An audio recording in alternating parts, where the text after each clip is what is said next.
of integrative health. And today we're talking about something very timely, recreational marijuana legislation in Maryland. And joining me to explain this topic is Dr. Bhodi Tims, who's the Director of Herbal Product Design and Manufacture and Cannabis Science Programs at the Maryland University of Integrative Health. Welcome, Dr. Tims, and thank you so much for joining us today. Thanks for having me, Amy. Always good to have a conversation with you. Thank you so much. I know, we started this conversation last year, so it was really a little bit ahead of the curve. And then with the elections, this topic got so much more attention. And I was hoping that you could provide an overview to us of the latest amendment to legalize recreational marijuana in Maryland. What does it mean? What will change with that new amendment? Sure. There are several sections to this. And what it doesn't do right now is it doesn't set up how products will be made, grown, and distributed via dispensaries yet. That's still to come in legislation.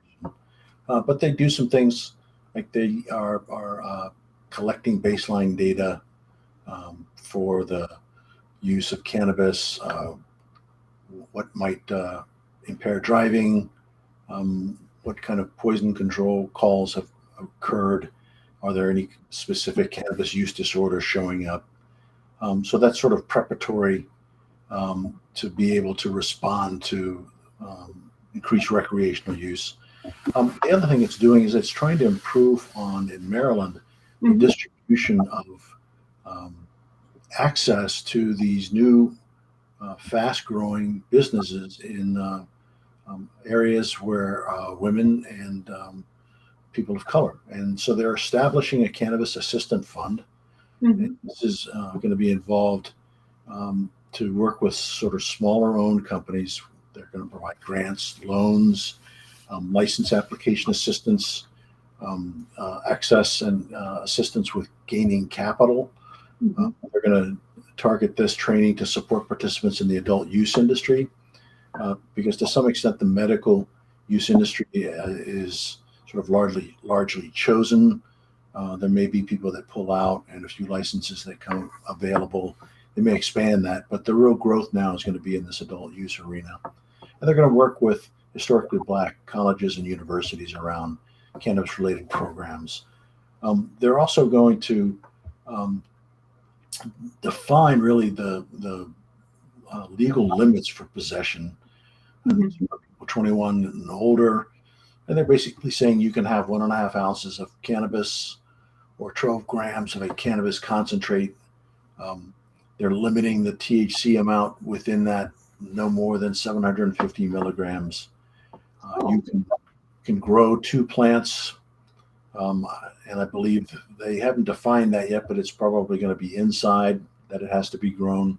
And it says you can't go smoking in public. And most of these areas where you go over those limits, there'll be civil fines.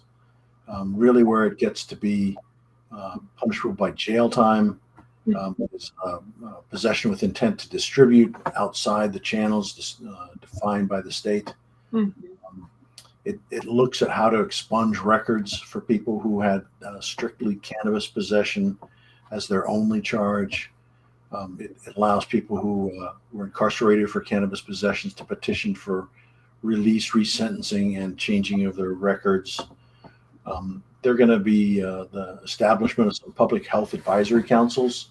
That's very funds, right? So they're trying to look at this, that there may be unintended health consequences, and they want to be able to respond to that. Sure. They're going to look at community reinvestment and repair funds. So they're looking at about 30% of the revenue for adult use cannabis and licensing fees. This will go to these funds, and then this will be used to benefit low-income communities. They serve communities disproportionately harmed by cannabis prohibition and enforcement. And then they go through a whole bunch of things around some disparity studies, study of home cultivation for medical use.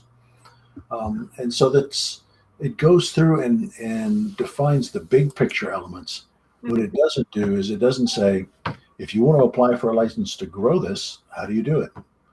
What's the cost of that license? How will it be regulated? Right. It doesn't regulate dispensaries. It doesn't regulate the actual product development. Mhm. And so those will all be discussed. The model of that medical use regulatory compliance based system will probably be the basis for it. That's what's occurred in other states. Oh, But there's some interesting changes that'll take place once this actually comes into fruition. This will be July of 2023. it sounds like it. It sounds like it's a good initiative maybe to get more um, regulations, more kind of safety measure in place than were before. But from what you're saying, there's still a long road to go after that. And Yeah. are other states following suit, like Maryland? Have there been other states that have passed the same type of legislation? Sure, there's some previous states that have gone through this process. There's one other state this time that voted for adult use. That was Missouri. Okay. There were some other states, South Dakota, North Dakota. Trying to think if maybe there was one other that voted against. Let me think. Who was that? That was Arkansas.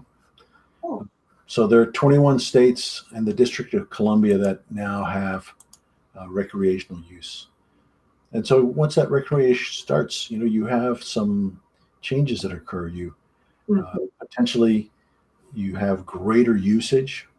Sure. So the volume of products in the market increases. It affects the pricing.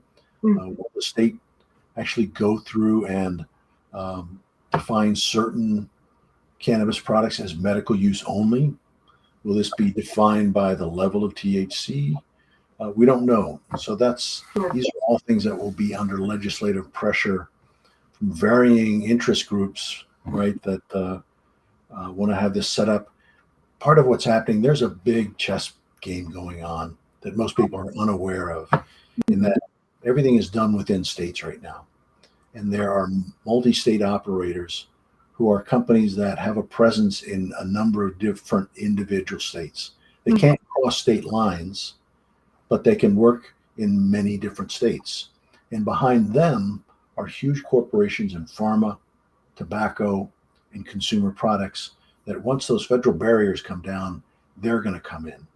So all these players are having influence on the legislation and what that will look like. Because Sure. ideally, they want it set up so that once those federal regs drop and, Mhm. and the country is open, they're going to benefit from it. That's a great point. You bring up such an important topic, and that is about the barriers, especially when we're thinking about dispensaries and what people have to go through and what they deal with. How does that, what will happen in terms of the federal government legalizing, and what are the barriers in the dispensaries because of the differences between the states? Yeah, right now, I mean, it doesn't seem to be an urgent issue to federally legalize cannabis. We've Hmm. seen some bills come up around research this past time, where they now allow for a little bit broader research on medical cannabis. Hmm. Um, there are still all the issues of pardoning folks that have gone to jail. Are there going to be reparations paid?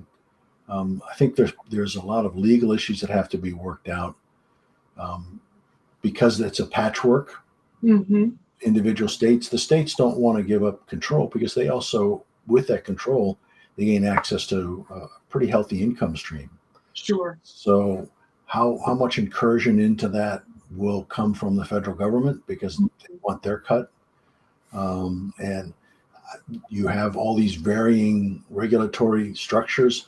Will they get harmonized or homogenized across the whole country, or will states be able to keep their own unique approach to the market?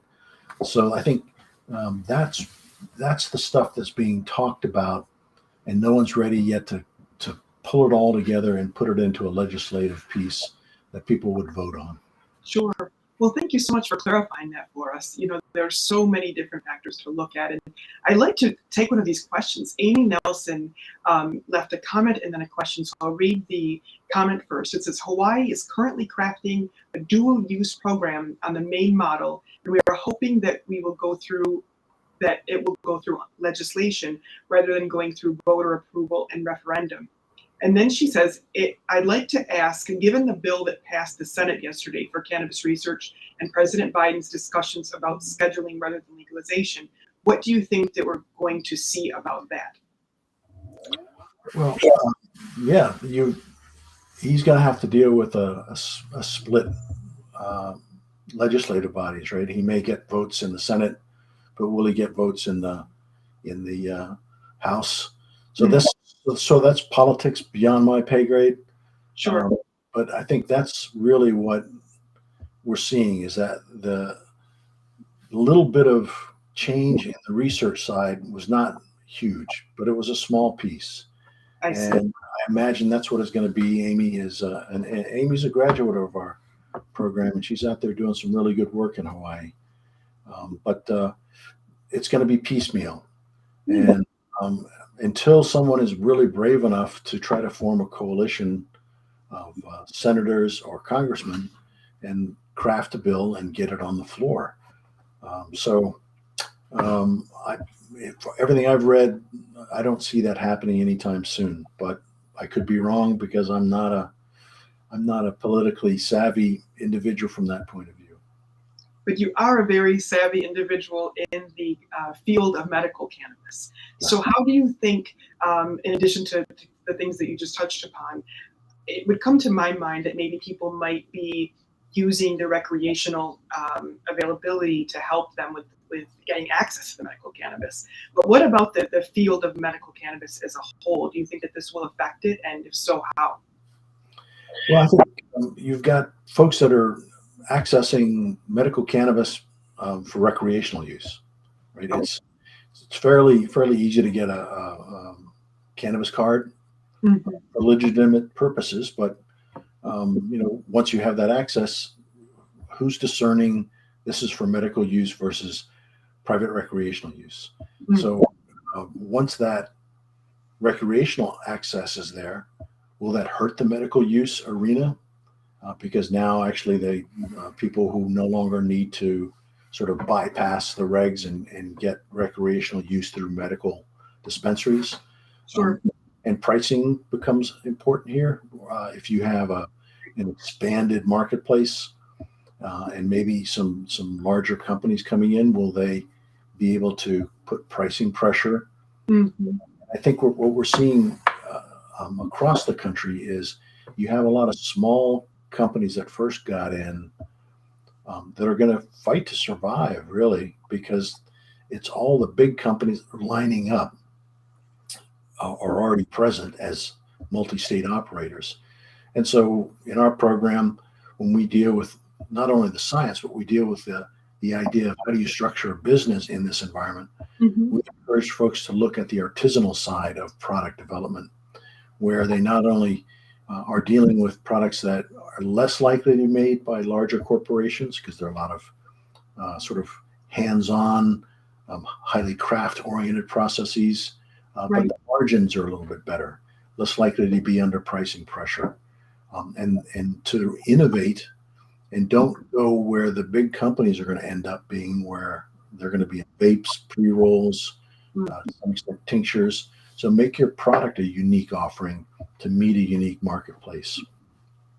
Well, you lead me into a very important question that I had from the very start, and is in the field of medical cannabis. It seems like that's a growing industry, and there are so many different aspects of that don't have people ready to fill those positions. And I wondered how specifically your department is handling that or preparing graduates for these different fields. What could someone in your department expect to later on look into in terms of a career? Yeah, it's a good question. So we've been working from the beginning with the idea in mind 10 years from now. And that means recreational and medical are available. CBD is part of a dietary supplement arena. And so we are preparing students to deal with the recreational marketplace, the medical marketplace, and the dietary supplement marketplace.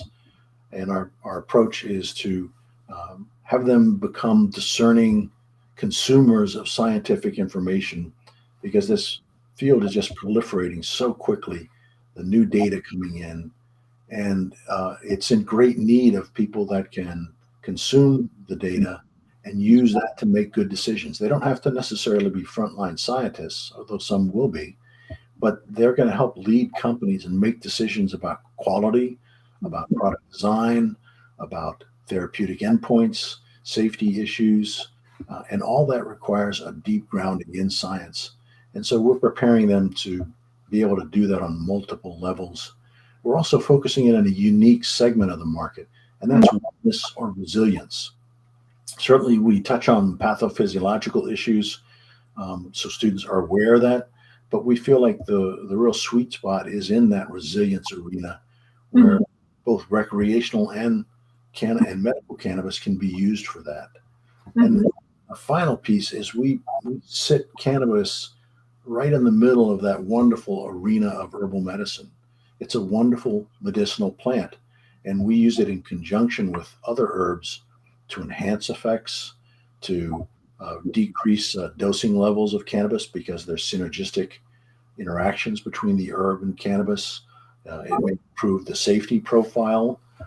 It's a great way to change the sensory experience to make things more palatable.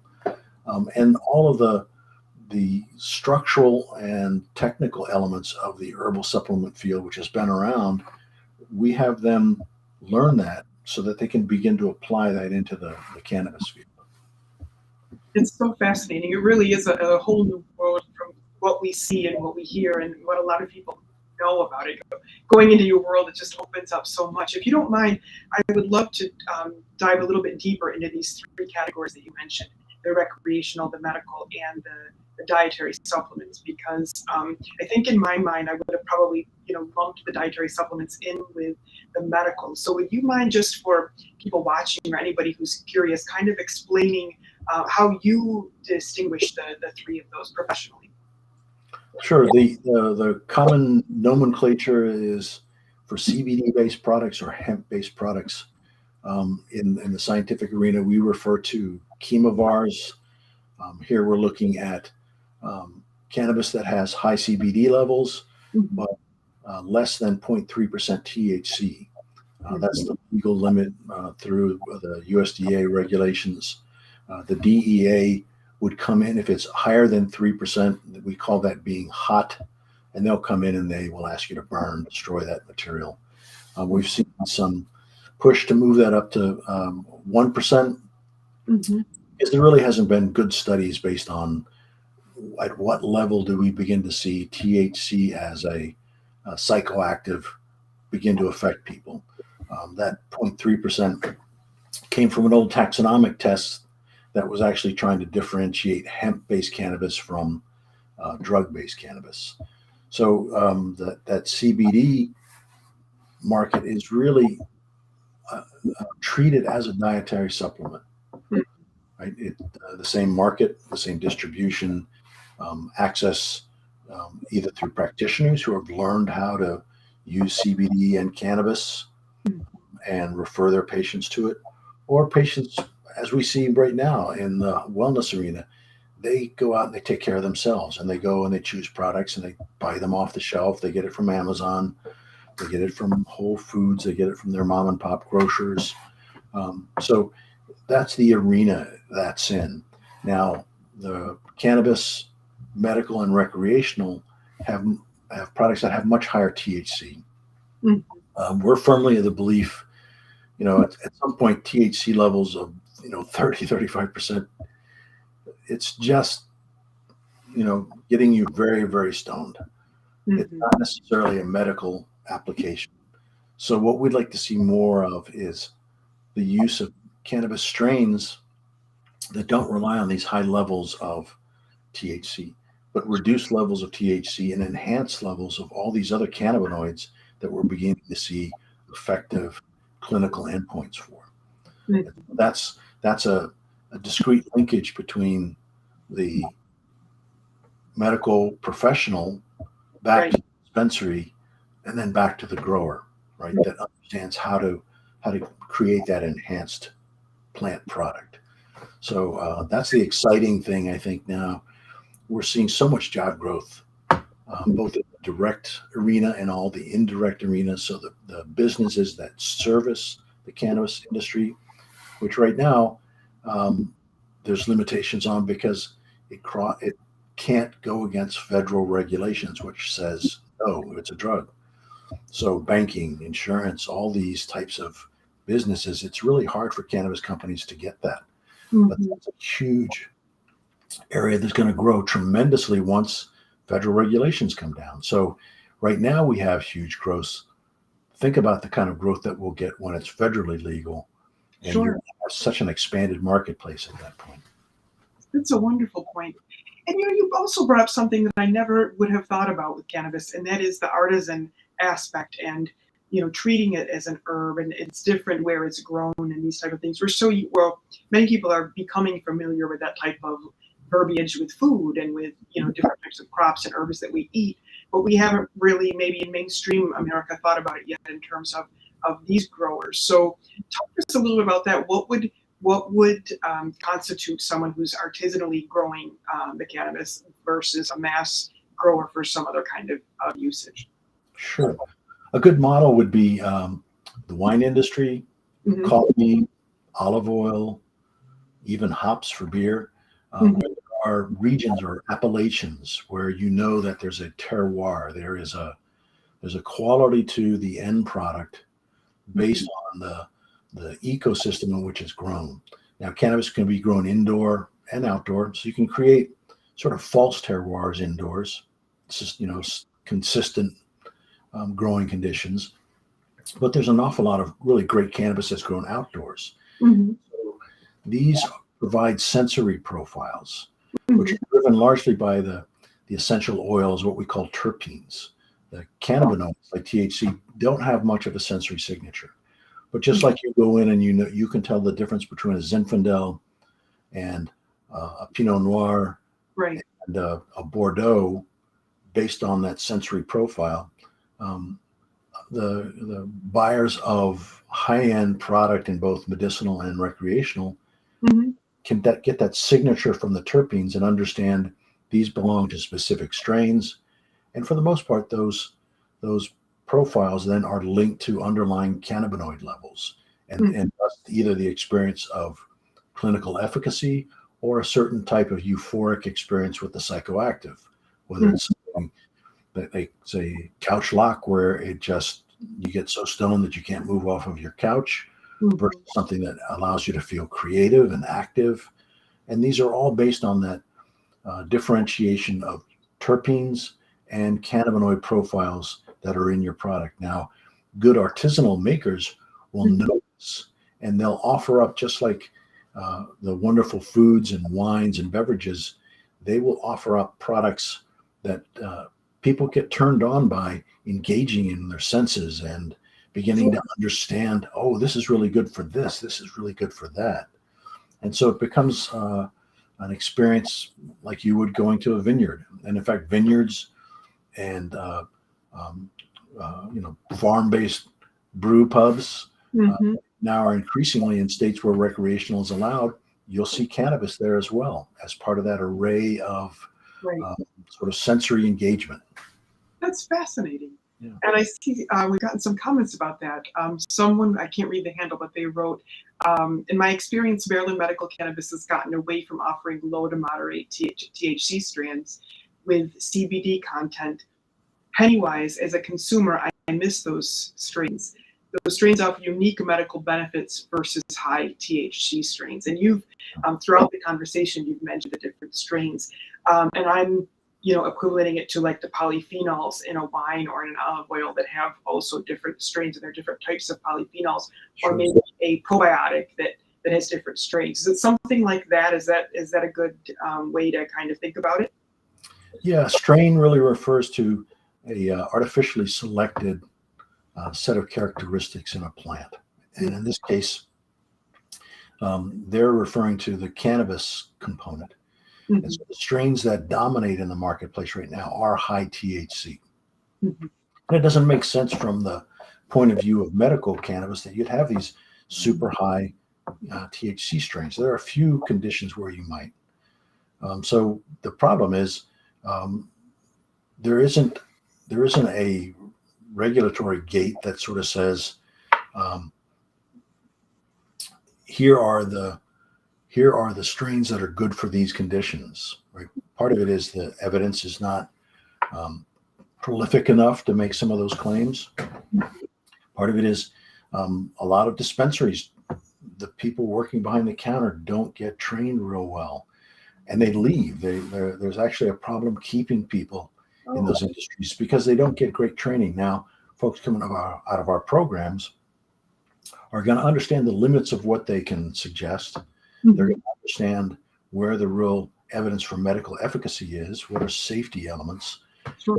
And then what you're trying to do is you're trying to act as a translator and help consumers come in that have a want, in this case, a strain that maybe is for a medical condition, mm-hmm. and help them understand that here's the signature that they can smell and begin to identify, and that it's connected to a specific underlying cannabinoid ratio that would meet the medical endpoint. And so this is a level of training and then standardization in the industry that's still happening, right? It's a young, vibrant, fast-growing industry, and these things are getting figured out. And in the end, the consumers will have great effect on how that's done. Sure. Dr. Tims, I can't thank you enough for sharing all of your expertise with us and your knowledge and really demystifying all the different programs that go into your department and what's going on there. I'd like to thank everybody for joining us. And if you'd like more information, look at the Maryland University of Integrative Health's website. The deadline to apply for their cannabis science program for the next enrollment is December 18th. The website is www.muih.edu. Also, Dr. Tims has written and published a great deal of information. We have a lot of different news type articles and appearances on television that he's participated in. So there's a lot more knowledge to be gained by checking out this information. Thank you all again. Thank you, Dr. Tims. Thank you very much, Amy. I love these discussions with you. Likewise. I always learn so much. Me too. Bye-bye. Bye-bye.